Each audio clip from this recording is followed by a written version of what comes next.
person, and then they can introduce themselves further. We have Terry Coonan and Peter. It's qualliotine. Qualliotine. Thank you. Okay. All right. Peter is a pioneer in the field. He's been working to promote men's accountability and end commercial sex exploitation and other forms of gender-based violence for over 30 years. In the early 1990s, he co-founded the Sexual Exploitation Education Project in Portland, Oregon, where he created one of the first sex buyers intervention programs in the country. During that time, he also worked with the Portland's Women's Crisis Line to integrate the issue of commercial sexual exploitation into a comprehensive middle and high school program to prevent gender-based violence. In 2012, he co-founded Organization for Prostitution Services, OPS, with Noel Gomez in Seattle. The OPS Director of Men's Accountability, he launched the 10-week Sex Buyers Intervention Program, Stopping Sexual Exploitation, and co-coordinated the King County Ending Exploitation Collaborative. Presently, Peter lives in Western Massachusetts and directs Modeling Equality, a project funded by the Novo Foundation to catalyze the creation and implementation of policies and practices across multiple sectors that address commercial sexual exploitation through the equality model framework. You're welcome, Peter. Great to be here.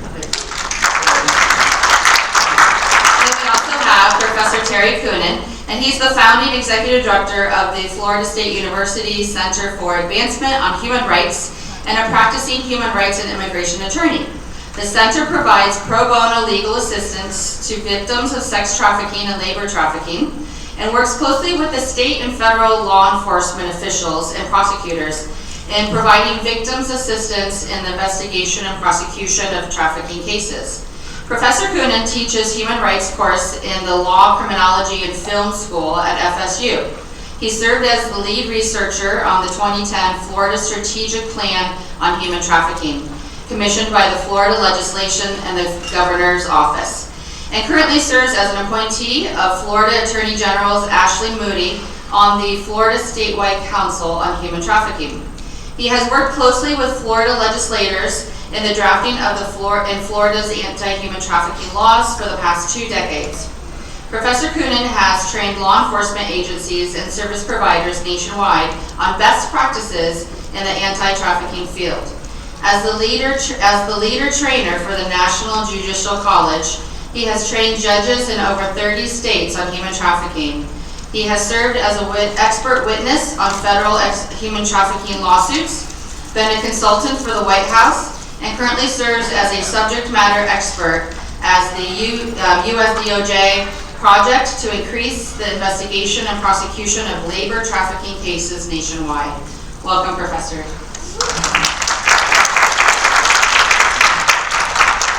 So I think we're just going to open it up to start with and have you kind of, each of you explain a little bit about your passion and what you do.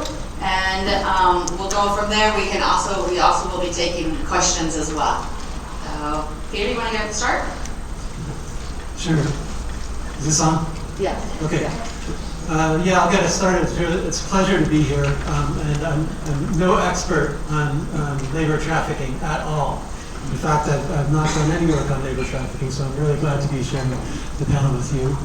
I actually started doing this work before there was really an approach to trafficking and a framework around trafficking like we understand it today. And that has, there's positive aspects to that and there's negative aspects to that. I think that part of the framing of the Trafficking Victims Protection Act was such that it really created this equivalency in some ways between labor and sex trafficking. And there's important differences to talk about. So I think we're going to get to explore some of those today. So the analysis that brought me to the issue was an analysis of gender-based violence. I mean, at the time that I started doing this work 30 years ago, actually over 30 years ago now, I didn't think I was going to end up working on issues of sex trafficking and commercial sexual exploitation. I was interested in stopping domestic violence. And I was interested in stopping domestic violence because I grew up in a domestic violence household. And I recognized pretty early on that although my father's violence became a problem for my mother and my siblings and myself, that it was really his issue. Does that make sense? Right? It was his inability to deal with frustration, anxiety, disappointment, perceived criticism, and his feelings of entitlement to take it out sideways on the people around him, on the people who loved him, and on the people who he loved. As I got older, I saw this wasn't just happening in my house. It was happening in lots of houses, and when it was happening, it was primarily men who were responsible for doing the violence. Most men don't do these types of things, but when they're done, they're usually done by men. As I got older still, things happened like my sister came to me and told me about a sexual assault she experienced. Other female and male friends of mine started to talk to me about the sexual abuse they experienced as kids. And I started to connect the dots. Again, these were violent acts that were predominantly at the hands of men. And so I started to think about my responsibility as a man in the world. And yeah, I may not do these types of things, but I was really interested in what I could do about them. Because they were happening to people that I loved. They were happening to people, all these people around me. To my mom, to my sister, to my brother, to me. You know, and so in my teens and 20s, I really started to try to understand what this issue of phenomenon of men's violence against women and children was about, and sometimes other men, and what we could do to stop it. And so in the 80s, I started working with the Portland Women's Crisis Line in Portland, Oregon, and some domestic violence providers in that area as well, to train men to go into middle schools and high schools in partnership with women from those agencies, specifically to address prevention of dating violence, sexual assault, sexual harassment, intimate partner violence with young men. And if I could travel back in time and ask my younger self, well, what about prostitution? I would look at myself from the future and say, what the heck are you talking about? Because I didn't see it as a problem. If I would have asked myself, I would have said, oh, you should probably legalize and regulate it and be fine. But something remarkable happened at that time. I came in contact with a group called the Council for Prostitution Alternatives in Portland, Oregon. They're no longer around. But they were a group of awesome survivors who had gotten out to life and founded this organization to help others. And as I got to know them and as I got to hear their stories, it really changed my view of the issue 180 degrees. And I don't need to tell you what I learned. You've been hearing about it for a couple of days. You know, they were adult women when I met them, but they entered as teenagers. They experienced neglect in the home, physical, sexual, emotional abuse. Home wasn't a safe place to be.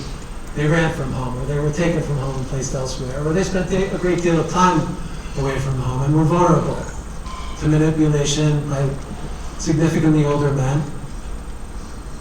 traffickers, pimps, that I started to recognize were remarkably similar to domestic violence perpetrators of other forms of intimate partner violence. When they did get out, if they got out, they had PTSD. They were murdered at rates that were off the charts, suicide rates that were off the charts. And I looked at this and I said, this isn't different. This is in fact really consistent with what I know about domestic violence and sexual assault and sexual harassment. And again, if we look at who it is that is the perpetrator, it's generally men. And when I'm talking about the exploiter or the perpetrator, I'm talking about the buyer.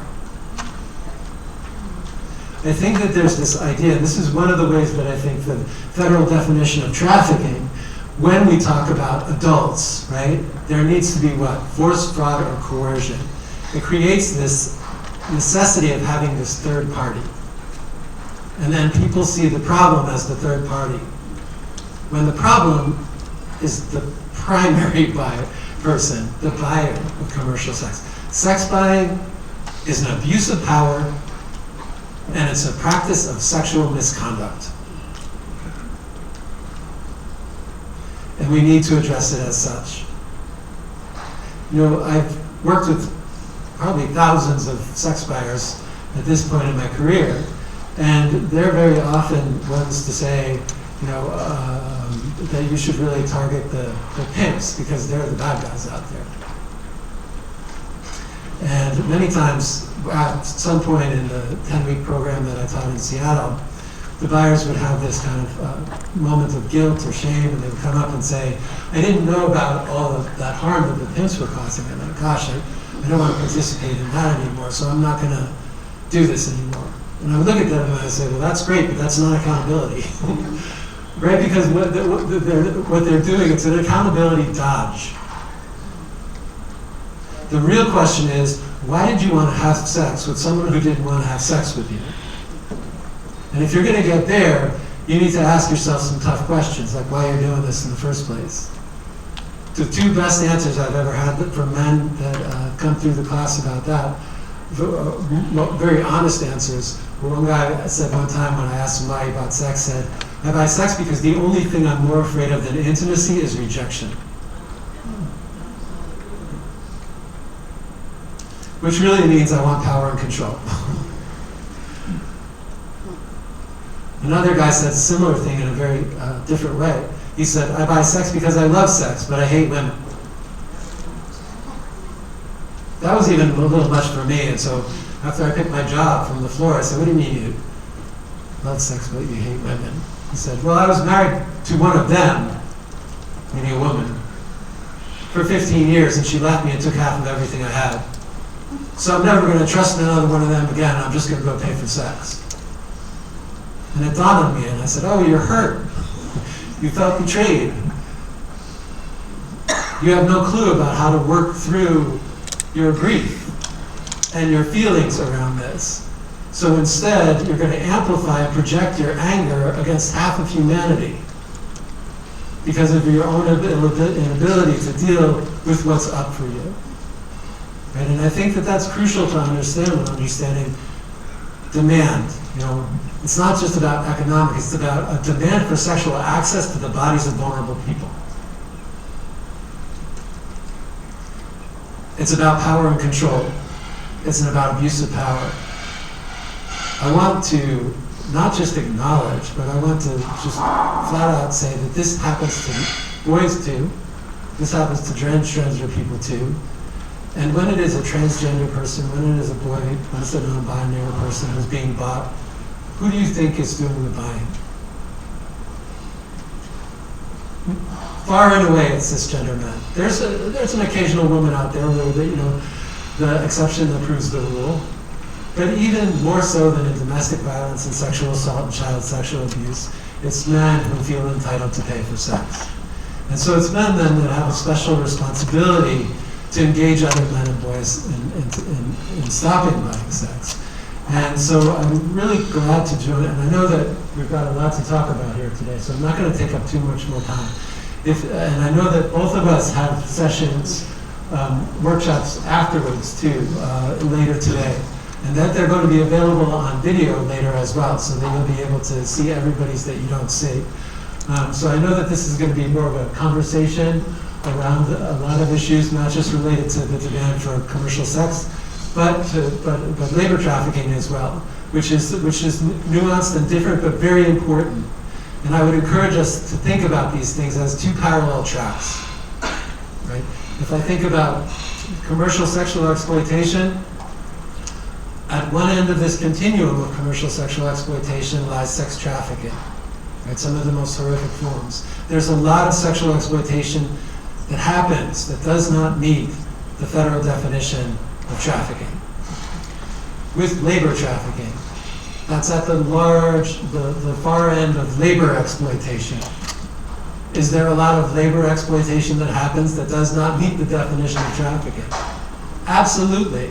And so I would encourage us to look beyond trafficking and dig into the roots of what is wrong with this picture in terms of this continuum of exploitation. Because I think if we're going to dig into the causes, that we're going to come up with a lot of things that are related to inequality. Economic inequality, racial inequality, gender inequality, and that to tackle them, we need to get beyond just addressing the the far end of the continuum in terms of trafficking. But let's let that be our entree into addressing some of these bigger picture issues so that we can co-create a just and equitable world to share. Thank you. Thank you, Peter, very much. That was great. So Professor Terry has done a lot of work in the labor trafficking arena, so if you want to address that. Sure. Yeah, labor trafficking, very, very similar to sex trafficking in that it's all about exploitation. That at the end of the day, it's about getting something cheap.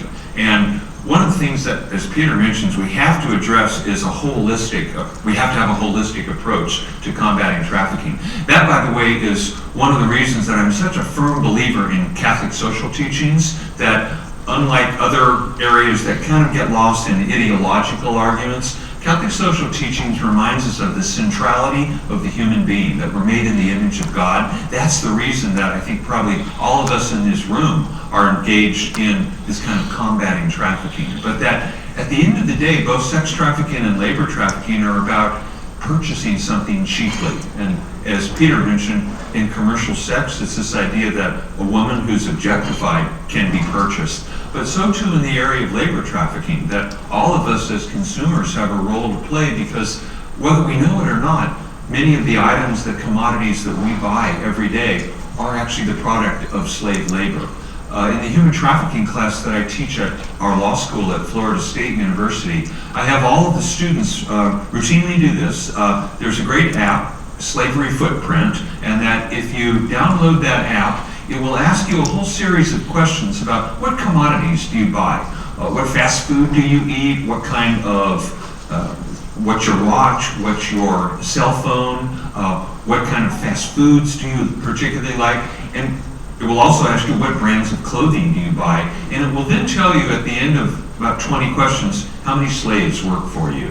This idea that right there in our chains, our essentially business chains, human trafficking and specifically labor trafficking can hide. So yeah, it's all about that. And it's all about looking, as Peter said, at the consumers of commercial sex, what we continue to learn about that, how important the in-demand movement is for finally focusing on who are these consumers that actually make the sex trade profitable and therefore sex trafficking as well. But also asking that same question, as consumers, do we, without knowing it, also reinforce labor trafficking, that kind of slavery as well? Right, the demand for the demand side. Yeah, thank you so much. One of the reasons that we paired you two together is because demand is not talked about enough. We're talking about survivor services, we're talking about identification of victims, prosecution maybe a little bit, but demand, and it really starts with demand. I mean, that's, I tell people all the time that that's the only way to stop this, is really going after the demand. And we're not doing that, at all, really, in my opinion. So, what are some kind of solutions that you think might help in that area of demand and actually ending trafficking? Sure. Well, if I could, just to talk about, when I think that it's almost a tale of two cases that I, as both a human rights but as an immigration lawyer, have also been called to work on. The first one was 20 years ago. I should actually give you a little bit more background on myself as well. I wasn't always a lawyer. When I first graduated from Notre Dame, I thought as a Catholic male, I sort of have two job choices. I could either be a Catholic priest or a lawyer. I didn't know any lawyers. I thought, oh, they're all kind of sleazy. I could never be a lawyer. Therefore, I should study to be a Catholic priest. I studied at the seminary there at Notre Dame. For any of you who are from the Midwest, you'll know this. My chief memory of, especially the first year or two I was there, I would look out my window and just see frozen cornfields. And I would go to bed every night saying, dear Jesus, please get me out of the seminary. Please get me to a place where there's real people, real issues. The Holy Cross priest asked me, how would you like to go to Chile how'd you like to go down and see our mission work in Chile? And of course I jumped at the opportunity. I thought, thank you, Jesus. I'm going to a place where there's real issues.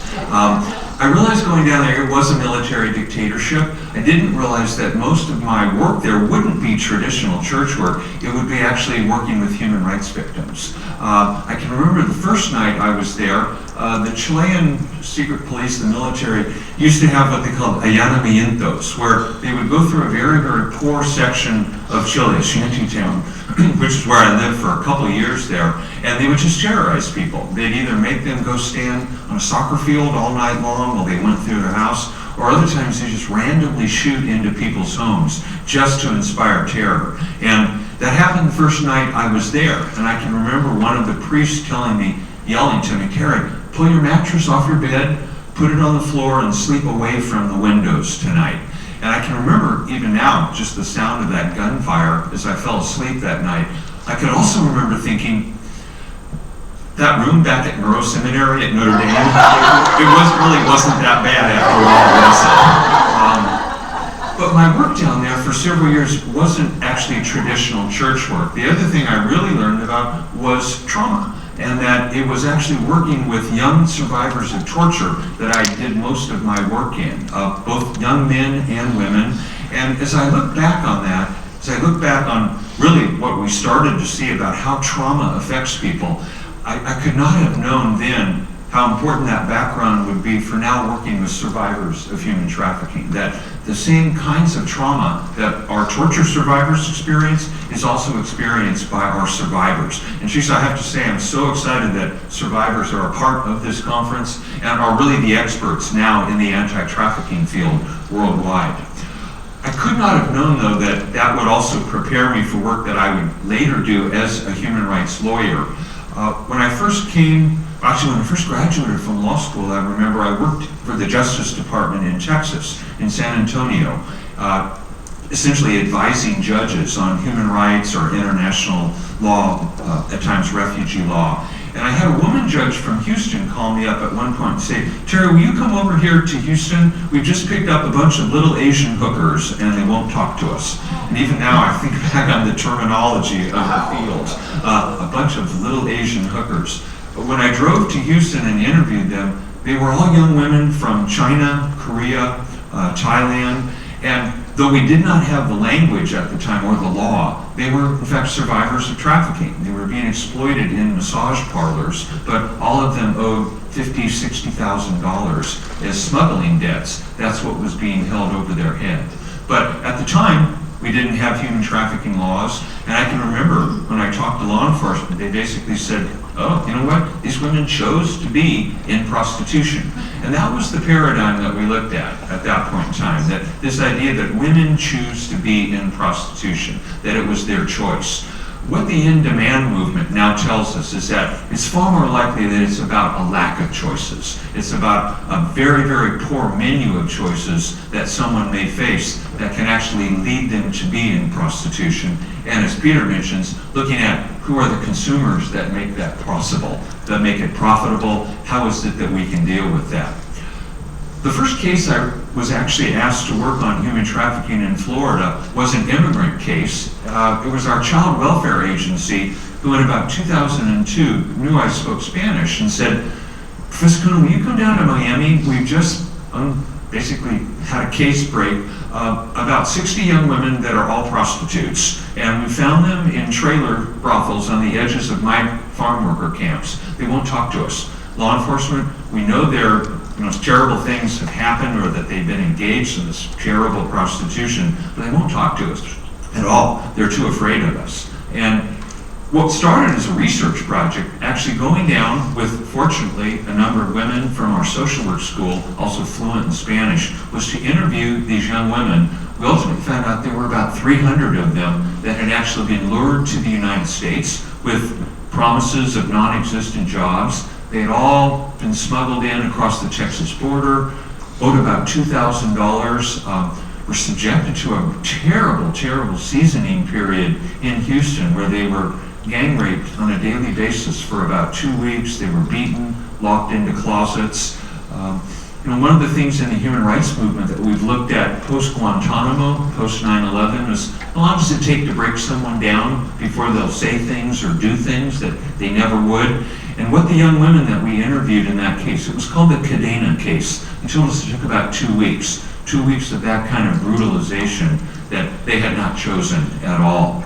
They were then brought to Florida, where about 36 brothels awaited them that were on the edges of migrant farm worker camps. And basically, it was a very, very sophisticated business model that made this profitable. The Johns, the consumer side, were migrant farm workers, paid in cash on Fridays, not likely to ever call law enforcement because many of them were themselves undocumented. And it was an entire prostitution empire that was built on the availability of these young women, but also on the fact that there would be young men with cash to pay on Friday nights. And again, it was the paradigm of prostitution that actually was still part of how we approached it then. And even now, and as Peter mentioned, because we have what's primarily a law enforcement paradigm that basically says we will take care of people that are engaged in prostitution, but they have to prove that force, fraud, or coercion was used against them. And that's a quite incomplete way of looking at the vulnerabilities of trafficking cases.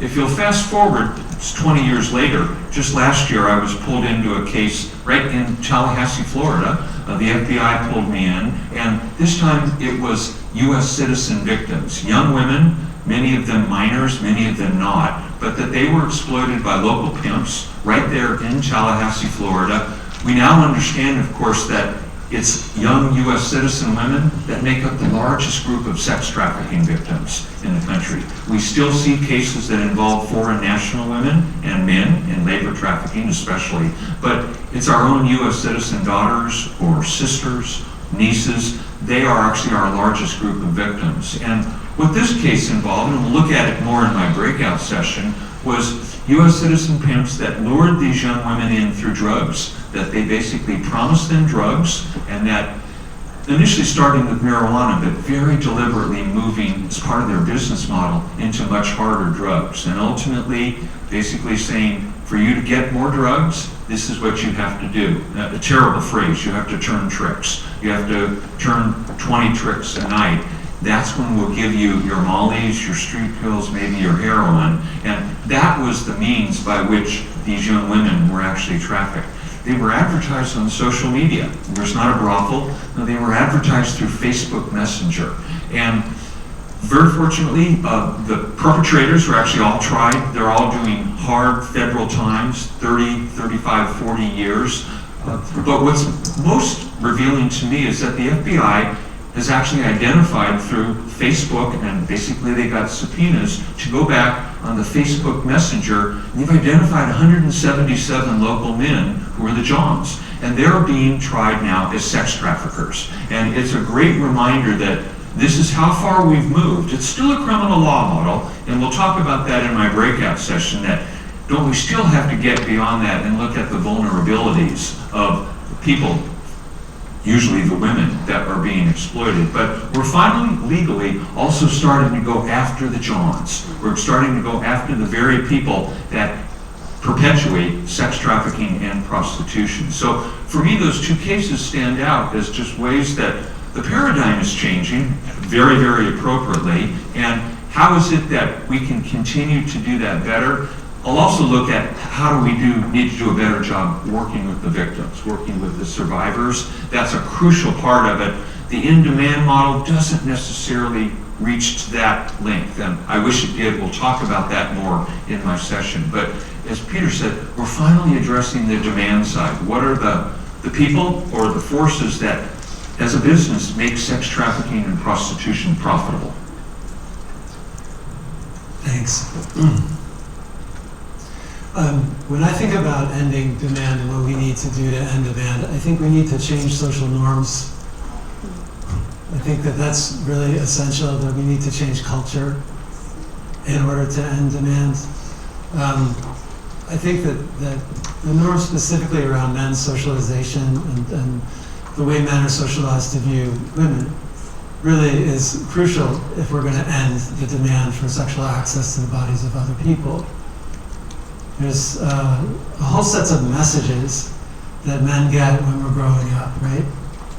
But there's not a lot of men in the room, but I'm sure that you all are familiar with the messages that boys get. What do boys learn from a real young age about how men are supposed to act or supposed to be? Don't cry. Right, don't cry, don't have any emotions except for what manly emotions to have, like anger and pride. Horny is not an emotion, but it's something that men are expected to feel, which is connected to sex buying as well, which we could talk about later in the workshop. I'll do a little plug for mine too. And then there's a whole slew of messages that men and boys get about how we're supposed to be sexually in order to be a, quote, real man. Right? We're supposed to know a lot about sex. We're supposed to be the ones to initiate about sex. We're supposed to have a lot of sex and a lot of sex partners because we use them almost as currency within our peer group. Right? And who does the young man see as his peer group? Other young men. So he's using sex with girls or lies about sex with girls in order to enhance his reputation within the all-male peer group. How messed up is that? And if boys are taught we need to know about and initiate sexual activity before we become sexual, where is it that we're getting that information from? From our male friends? And where else? And from pornography. How good is the information that we're getting about sex from our 12-year-old friends and pornography? And when I think about the boys' kind of conceptualization of what sex is about, learning in this way, and I think about my own experience, because I learned from my male friends and from pornography, but I'm 56 years old. Today, actually.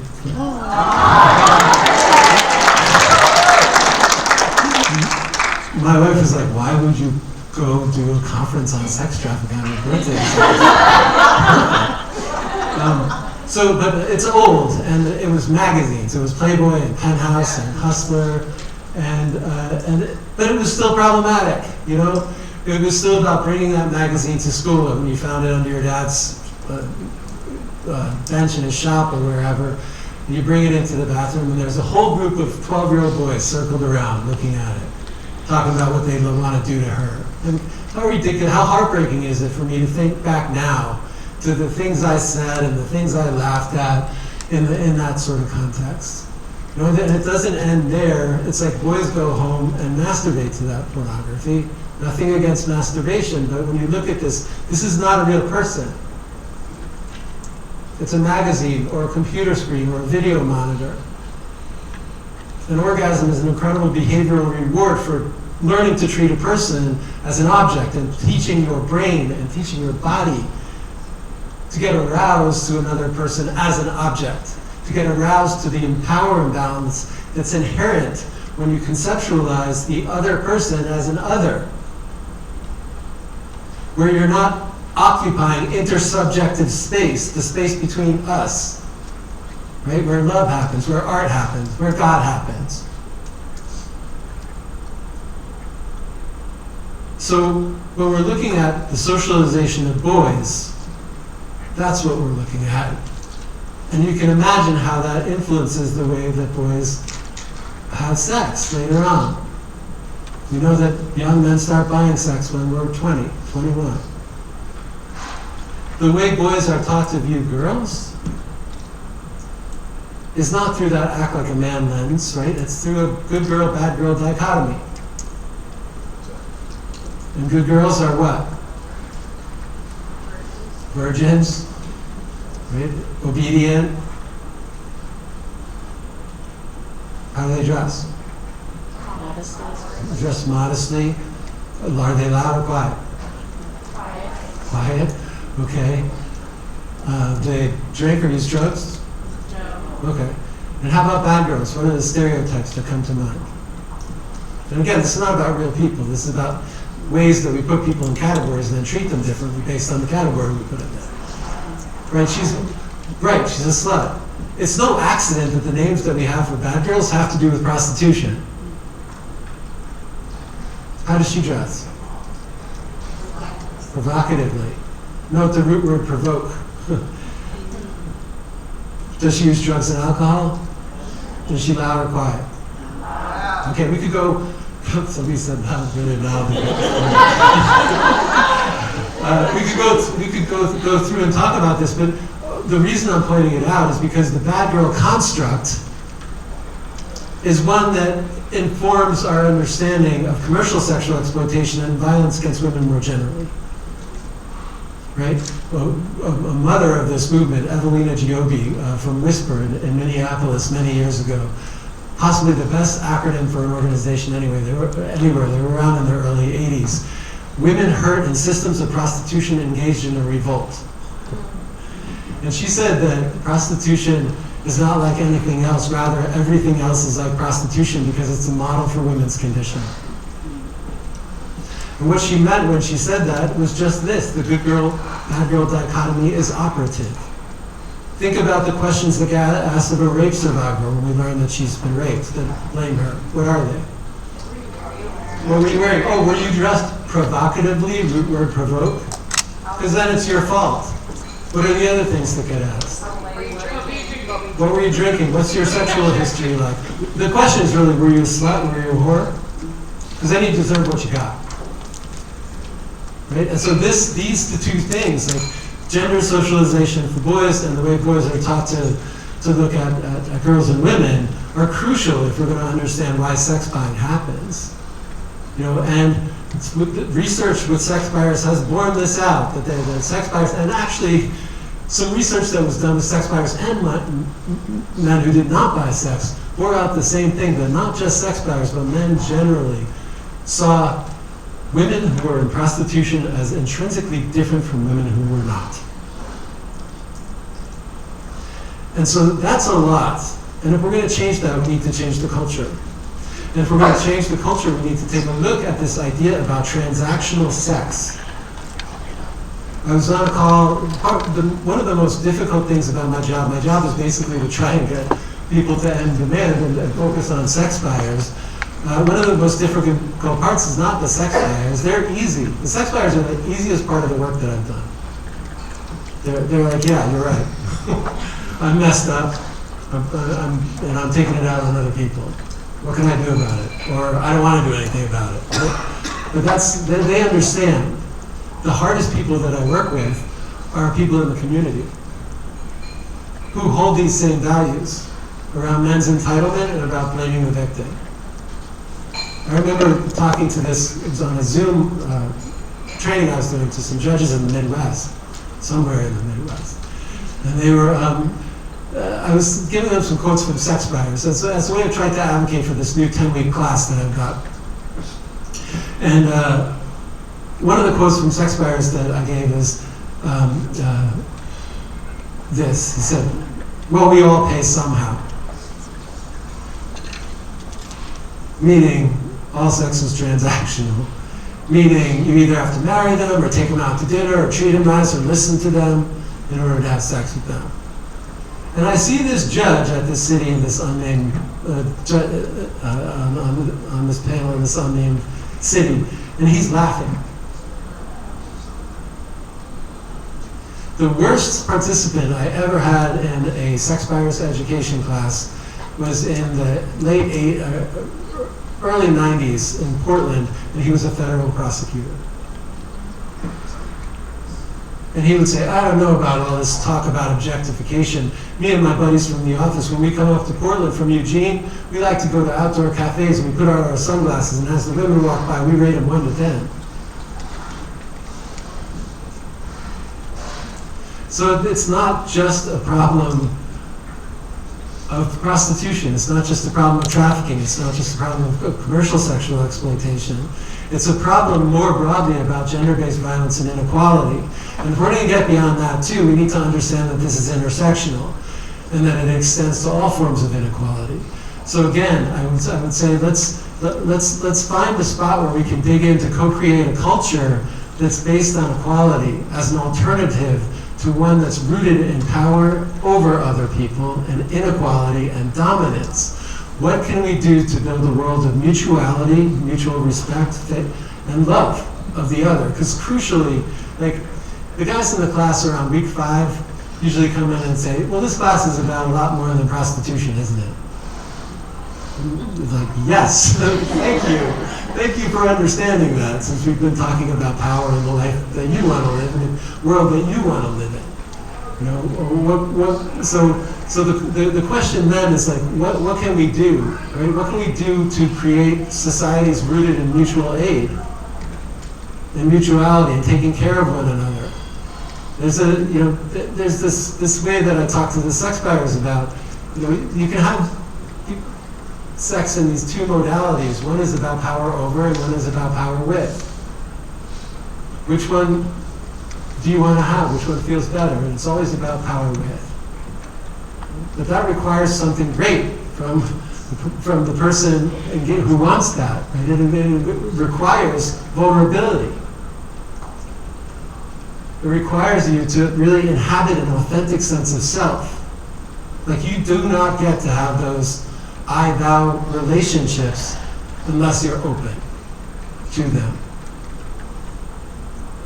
It's going to be an objective, buying, I-it relationship unless you're open to authentic engagement with the other. Because this is really and crucially about the relationship between self and other, and how we relate to the other in that intersubjective space, whether we dominate or whether we co-create. So that's my program for ending demand has changed the world. So y'all get out there and do that. You'll come back next year and be like, okay, you did it. Mission accomplished. When I started doing this, my husband, who was my boyfriend at the time, said, so how long do you think you're going to be working in this field? I'm like, oh, probably 2 years. It'll probably be done by then. I was very naive. So we're going to open it up for questions. We have 2 microphones over here. And just, please go on over to the microphone and feel free to ask them any questions. And they are going to be having, their own individual sessions as well. Go ahead, Caroline. Hi, I'm Caroline Bowden with Mercy Investment Services. This is a question maybe a little bit more for Professor Coonan, but when we think about labor exploitation and labor trafficking and how to end demand, could you speak about the role of corporations and multinational companies and the pressures that they put on their suppliers down through the supply chains that create some of these human rights risks in the first place? Sure, great question. Corporations are also at the heart of the responses that we have to deal with. One of the things you learn in law school, you take a whole class on corporations and how normally they're not real accountable, that it's even hard to figure out where do they exist. You learn that all of them have their corporate headquarters in the state of Delaware, okay? They may be operating all over the world, but then the question, where can you sue the corporation? Corporations will always hide behind what they call the corporate veil. So it does become the question, it's really hard to make corporations accountable legally, even though they're the beneficiaries of so much of our labor trafficking. One of the great lessons learned has come from a great immigrant rights group there in South Florida. It's called the Coalition of Immokalee Workers, and it's a human rights-based grassroots group that years ago realized we're getting paid the same wages that we were back 50 years ago to basically harvest tomatoes. And the way that our farm workers especially have to operate, they're at the bottom rung of the legal system. They don't have the legal protections that other workers in the United States do. They can't unionize. They're not even paid an hourly wage. They're paid piecemeal. They're paid by how many tomatoes can you harvest in a single day. And what they realized is that working from sun up to sundown, again, bringing these 32-pound buckets of tomatoes and running to a truck where they'd be placed and they'd be given a small little ticket, you would do that all day long and you could make $50. And that it was the same wages that they'd been paid in the 1940s. So this Coalition of Immokalee Workers, this was the early 2000s, they realized, you know what? The biggest buyers of our tomatoes are Taco Bell. Taco Bell is basically the one business that buys almost all the tomatoes that are harvested in Florida. So they went to Taco Bell and they said, hey, would you pay 1 penny more per pound of tomatoes? Because that would almost double our wages. It wouldn't be that much cost to you, but it would make a huge difference in basically the lives of farm workers. And Taco Bell kind of scoffed. Taco Bell realized there's no criminal violation here. We're paying them what we've always paid them. So there's no contract that we're in violation of. They don't have anything to go after us. They can't even really sue us because we're not in violation of any laws. They're just basically asking, will you please pay us 1 penny more per pound of tomatoes? Taco Bell kind of scoffed. And the Coalition of Immokalee Farm Workers, in what I think was one of the most ingenious moves probably in recent America, said, okay, we can't prosecute you, we can't sue you, we'll see if we can boycott you. And what they did, they reached out to college students who turned out to be the biggest buyers of Taco Bell. College students who, after they finish drinking on Friday and Saturday nights, they go to Taco Bell at 1 o'clock in the morning for those terrible, terrible cholesterol-laden tacos that they then scarf, 15, 20 tacos. So the Coalition of Immokalee Workers reached out to universities all over America and they said, will you boycott Taco Bell? First of all, will you not buy from Taco Bell? And second of all, will you make sure that they're not part of the food court there at your university? And again, Taco Bell initially scoffed like, oh, isn't it cute that these farm workers want to take on Taco Bell? Well, Taco Bell, as it turns out, lost millions and millions of dollars because their largest consumer group, U.S. university students, were boycotting them. And they were also being kicked out of basically food courts at universities all over America. And after about 2 years, Taco Bell rolled over. They had what, in my mind, is still one of the funniest press conferences I've ever seen. Taco Bell executives stood hand in hand with their farm worker brothers and sisters, and they said, we are only too happy to pay 1 penny more per bucket or per pound of tomatoes. And that was one of the great revelations to human rights groups, but also to agricultural farm workers, that you can't sue necessarily, you can't prosecute, but you can engage the U.S. public to boycott. And because they were able to identify, it's a group of university students that are the biggest consumers, if they're on board, we can impact corporate behavior. That's what we continue to learn now, that what are the other ways that we can engage corporations. Now, since then, the same farm worker group, they have actually right after they went after Taco Bell, they decided to go after Burger King. And that for about a year, there were all these public protests against Burger King. I think all of you, everybody here has seen the Burger King kind of mascot. That was featured in ads and in protest marches, Exploitation King. Burger King rolled over. McDonald's was the next group that was basically targeted. McDonald's rolled over. Trader Joe's was the next, and Trader Joe's says, oh, you don't have to boycott us. We'll pay 1 penny more per pound of tomatoes. And this was the great lesson learned. And now, we don't always give Walmart credit, but Walmart basically said, hey, we'll not only do it for tomatoes, but we'll do it for all the produce that we sell at Walmart as well. That's been the great lesson learned, that as consumers, we have a great deal of power. We sometimes forget that, but that where and how we spend our consumer dollars can make huge differences. California has a new law, well, new in the last 10 years. It's called the California Transparency in Supply Chains Law. And what it says is that any company that operates in California, if just by your gross profits you make $100 million a year, so not even just profits after you've paid everybody, no, how much money do you bring in? That's every major corporation. And what California says is that you have to put something up on your website that tells your board and consumers what it is that you're doing to combat human trafficking. And they don't prosecute anybody unless you fail to actually, as a company, put something up on that website. But what it does, it requires companies to basically provide information mostly to their consumers, potential consumers. Here's what we're doing to combat human trafficking. If you look at that, my law students always do this. One of their assignments is come in and look at 5 companies. What have they put up on their websites about what they're doing to combat trafficking? And you see some of them that are just clearly window dressing. We are against human trafficking. We stand with the laborers of the world. That's obviously completely inadequate, and our law students are quick to point that out. But no, what are companies doing to look at supply chains? What are they doing to basically engage in workers' rights? Are they looking at whether women or children are exploited in sweatshops in another country that's part of their supply chain? And so it's interesting. It's basically giving the power back to us as consumers.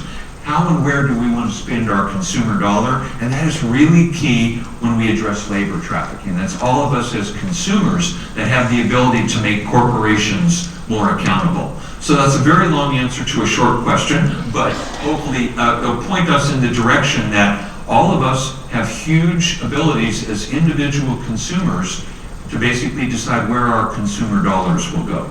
Right, yeah, and currently they're going after Wendy's, just so, the monthly workers, the alliance, I think the coalition, because Wendy's will not fold, so they will not do it, so we do not go to Wendy's. So, who else has any question? Katie? This is probably more toward Peter. I'm wondering what your experience is with the incel community, the involuntarily celibate. How can you speak to that? And I don't know how many people are aware of this sort of phenomenon, but it seems to me that they are very out there in their hatred of women. Yes, it's like misogyny, clearly. Are people familiar with incels? No. Incels is involuntarily celibate. And it's a group of men who feel like women aren't having sex with them and they're mad about it. And entitled to it. Right? And they're complaining about it online with one another. Ad nauseum. And that entitlement is, I'm glad you brought it up because it's not something we usually talk about, but it definitely relates here as well. Is that sort of like, it breaks my heart because what I really want to do is reach out to them and call them into accountability around it, right? And be like, what are you feeling? What's going on for you? Oh, you're lonely, you lack intimacy. You have really twisted ideas about intimacy and you feel like because you grew up in a culture where you learned that you can get relational needs met through non-relational sex, you're looking for a sex partner who's a woman who's going to take care of all your emotional needs. And if you don't get that, you're going to be a pouty little boy and complain with all your guy friends about how it's women's fault. And so, what does it mean to call somebody like that in to account for that? To me, it would be about like, do you have the courage to deal with what's wrong? Do you have the courage to face your own self and your own issues and your own problems and deal with the lack of intimacy in your life? And cultivate relationships, not just erotic relationships, but friendships, deep friendships, mentor relationships, filial relationships that are based on more than male bonding, right? The kind of deeply caring relationships that you can feel the texture of, that you can feel the love within, that take on a presence of their own, right? Because that's what they're looking for, right? And so I think that the discourse around all of this stuff is not where it needs to be, right? The discourse around it is really getting in the way of really looking at the problem, because they are a problem, like they're obviously a problem. And once again, it's men, rather than dealing with their problem, amplifying it and projecting onto other people. And so let's go back to them, call them in with compassion, which is hard to do sometimes. And it's especially important for men to do, right? Because of the sexism and misogyny of people like incels or sex buyers, unfortunately, they're going to relate much more to somebody like me or Terry coming in there than they are to a woman coming in. And then we would have the opportunity to really call them into taking a look at themselves and get them to ultimately understand why it would be that they would not listen to a woman, right? And start to kind of step into a more authentic sense of self that is fully human and able to connect and invite that back into kind of community. So yes, the incels are part and parcel of the same problem that sex buyers are, or people who commit domestic violence. So thanks for bringing that up. Thank you both for what you've shared today. It's obvious that the men need to hear your message. And I don't know about other groups, but when we give information sessions, it's all women who come. Two things. I'd like to hear, Peter, more about your curriculum for students. And secondly, this is a suggestion that the two of you have a presentation for the U.S. Catholic bishops.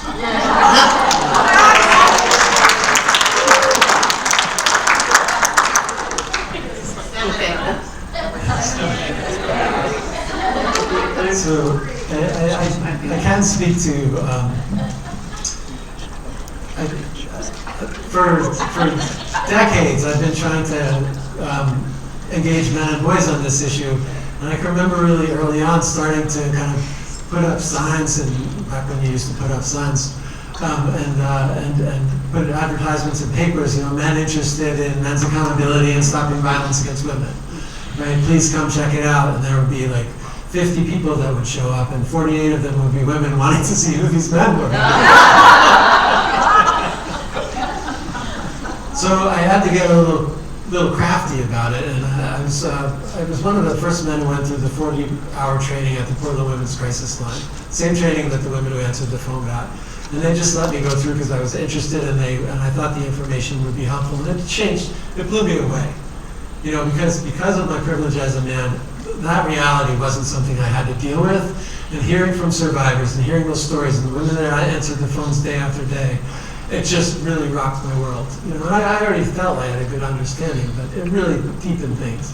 And so I said, we need to get men to go through this class, and I couldn't find any, and then I thought, well, maybe I can engage men through the Women at the Crisis Line. And so all the staff members and all the volunteers, I said, do you have a man who's not a jerk in your life, who you feel like gets it on an individual level, he's like accountable to you, he sees you as a full person, respects you? And they said, yeah, my brother or my boyfriend or whoever else. And so I said, well, have him call me.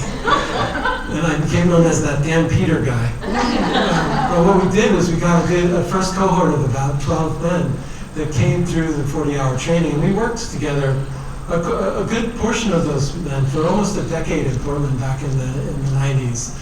And since that time, I found that unfortunately, as men, we get pretty defensive when our privilege is called out. I did. It was my sister, when I was a teenager, told me I said something sexist.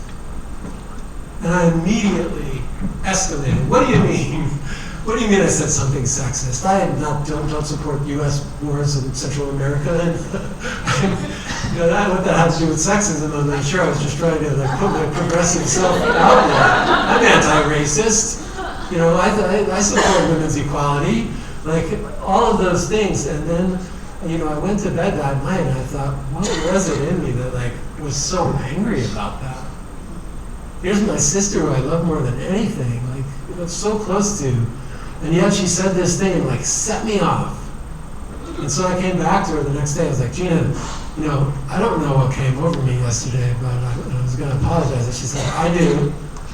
And she gave me a reading list. But thank goodness that she did, because she gave me a reading list of a lot of feminist work that kind of helped me start to understand where my blind spots were around my privilege, and where, and this is where I think as men, we can start to get it. It's our own well-being is wrapped us up in us addressing this issue. We cannot step into our full humanity unless we get rid of misogyny and sexism, right? And so it's not that you need to have a selfish interest in it, but with men it tends to work pretty good. It's for years I dealt with sex buyers by saying you're hurting another person. And it's immediately defensive, but if you say you deserve to have healthy relationships or you feel comfortable in your own skin, yeah, I do. So I think that being able to frame this in a way that's kind of inviting men into accountability rather than calling them out, and really focusing on men engaging other men, and being accountable to women, recognizing that we always have our own blind spots around this. I remember, I do too. Like, I remember having an argument with my wife one time, and she said, I'm going to follow you around to all those trainings and tell everybody what a hypocrite you are. And we laughed about it, but she's right. She's right? Because I grew up in this culture, I've got a lot of the same issues, and so I think when we come to it from that place of humility as men, and not I'm a good man calling you bad man out, but I'm like a better man who's been working on this stuff for a long time, better than I was, and I want to share with you some of what I've learned, like especially with young men. I think that that's a place that we need more men to get active in. And honestly, it would be great if some funder somewhere, someday, decided that this was going to be an issue. Because while it should never take anything away from services for those who have been exploited, those need to be primary. But I think that we also need to address this larger cultural issue and find the people that are doing good work in the space and make sure that they can continue to do it. I've worked in the space for all my adult life and got paid for maybe half of it. I remember complaining to my sister one time, same sister, who has a wicked sense of humor. I said, Gina, I just don't understand. I want to work on commercial sexual exploitation issues. I can't find anybody to fund the work. And she's like, well, you should have been a pimp.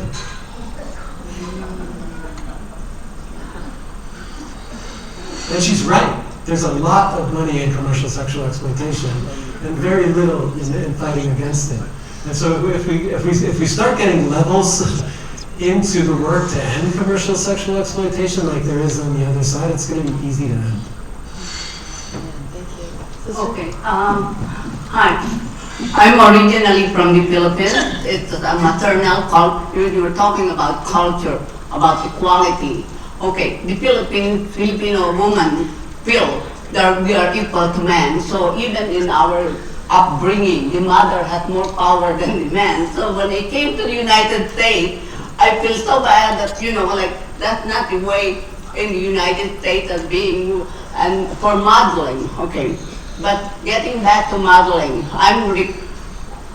when we were talking about it, I remember when I joined religious community, I remember the vow when we were our commitment to our vow, and it's the vow of chastity. All of a sudden, that what empowered me more to treat everyone more, that I don't have to be worried how I relate to another person. Oh, they know I'm a nun. I will not be involved in something like that. So for me, that was a freedom. And I remember trying to use that freedom again to believe the vow I have committed when I make a religious order, that our vow is really more for service, and at the same time, I don't worry about if I show care and things like that, hoping they will not interpret it anyway because I'm a nun. I remember that time when they were saying, oh, you're a nun, you can. But it gave me all that freedom to be able to show care without me being misinterpreted. But again, I would like to kind of call also the attention, especially the woman in the United States. If you look into the Catholic healthcare, Catholic is very powerful in a way that our hospital and things like that at one time are managed by the nuns. And so that progress that we have done, and then we're forgetting about it too, that the woman in the United States has accomplished a lot that was not being recognized compared to our male counterparts, So like modeling equality, we need to live it and really don't feel like being judged or something. Thank you, sister. It's beautifully said. Remember, religious sister, we have vow of chastity. We can be free in our relationship. Yes. I'd like to go back to the monthly workers conversation. Professor Coonan, you forgot that your university, Florida State University, joined the boycott against Wendy's in July. And unlike for all of us, all of us are, have friends, we have colleagues, we all have young adults, families, friends. All of us should go back and boycott Wendy's. Because you came to speak at our Federation for Sisters of St. Joseph in 2016 in Florida, and the monthly workers were there, and ever since then we've been trying to get them to join the Fair Food Plant program, and they haven't. And so all of us here have the power to do that. If you've gone to the website, the Immokalee Workers Coalition, you'll find information there. All of us can do something and continue to boycott Wendy's because they need to sign up onto this Fair Food program. Thank you. Yes. Yeah, thank you. We did a webinar, the U.S. Fed, we did a webinar with the Immokalee workers, and so that is on our website, on the YouTube channel for anybody to see as well. And I would encourage, Wendy's is actually headquartered where I live in Columbus, Ohio, and they were going to come right at the pandemic hit and do a walk-in, a boycott. And unfortunately, Ohio State University, which employs quite a few people, they also have a Wendy's on campus. So they're trying to get Ohio State at least to not have Wendy's because that would be a huge impact. So you commented that domestic violence is mostly men, and I don't know of any female school shooters. There are lots of situations where men is sort of what it all has in common, right? And so I think a lot about the upbringing and cultural observations of boys, and I think about boys feeling fundamentally inadequate or not having any value and seeking validation, and then in society, they see that success with women, access to women, that's what your value is. Really the best guys, they're the ones that just have access to women, and that's like the cultural, that's what's being forced into their minds as to what gives them value. I'm a father of 2 young boys, 7 and 5. What are some things that I can do to cut that off at the pass and make sure my boys feel that they have fundamental value and that it's not given by someone else, and it's not, it doesn't get so toxic later in life? Just the fact that you asked that question tells me that you're doing the right thing. I think that modeling, being able to be there and be available to them and talk about their feelings with them and help them be resilient and embrace them when they fail and when they lose and love them, right? And that's that sort of healthy attachment is crucial. And so many boys only get it from their moms. And then when they decide to kill off the woman in themselves when they're about 12 years old, right, they lose that.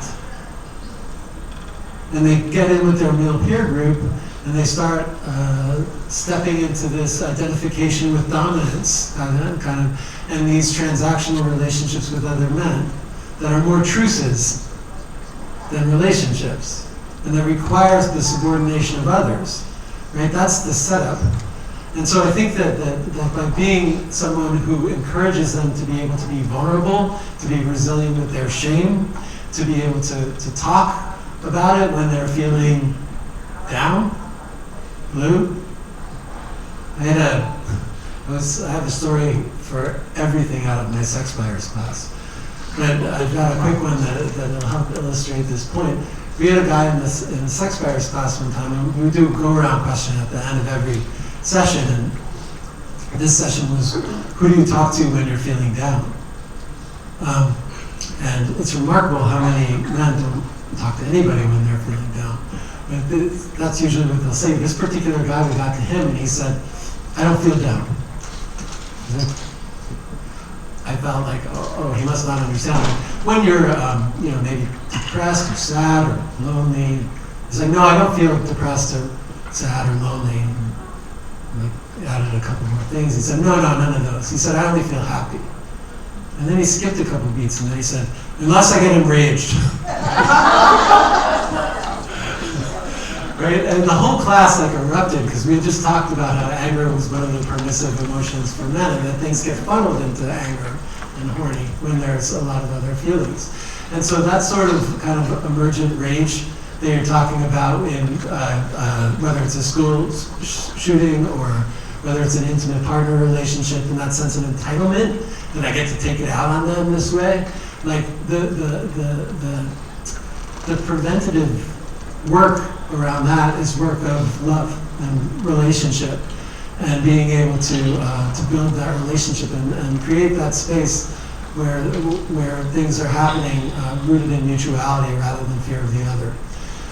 So it's something that happens whenever I talk. Is like, it's usually 5 women that are up there at the end that are like, my son's turned 13 and he won't talk to me, and I don't know what's happened to the boy, and that I love. You know, he's becoming really different and distant. And, well, some of that it has to happen, right? But there's a lot of it that's really a concern because of because we grew up in with this male supremacist ideology, kind of around what boys must become in order to become men. And a lot of it is okay, but most of it is harmful. And so the fact that you're there and you're modeling and you're there for him and you'll continue to be there for him, it makes me feel very secure that he's going to you know, and my mom lost me for a few years. Part of the reason that I moved back to the East Coast was, when she was in her 80s, was to be close to her. Part of it was I have 2 sisters who were taking her to all the doctor's appointments and shopping and all that, and I could not make the argument anymore that I'm doing really important gender justice work on the West Coast. So you girls just continue to take care of mom. But I moved back east, and it's been the biggest gift ever, has been to kind of spend, her husband has since passed in this time, and I've been, during the pandemic happened, and I've been able to kind of like have that same sort of space and relationship with her. So that is like where stuff happens, and I can feel like the love you have for your son just in the way that you're talking about this. So I would be very secure that he's going to grow up with a clear knowledge of how to kind of deepen that and expand that to other people in his life. I think we have to challenge culture. Challenge culture. One of the things I do with our sons especially is when we watch television, we ask them, what do you think about how that woman was portrayed? Or what do you think about that relationship? I should say too, after turning 40, when I married my wife, I suddenly discovered I had 5 children, 2 of whom were teenage daughters. I realized there's a whole lot I didn't learn in the seminary or at law school, especially when it comes to raising kids. But combating culture was going to be part of that. I mean, just the hypersexualization of the media and of advertising, but also even of gender roles that get played out in the media and in TV. So that's one of the things we've tried to do in my family as well. Thank you so much. I think we're a little late for lunch, but I think this was such an amazing conversation. So thank you.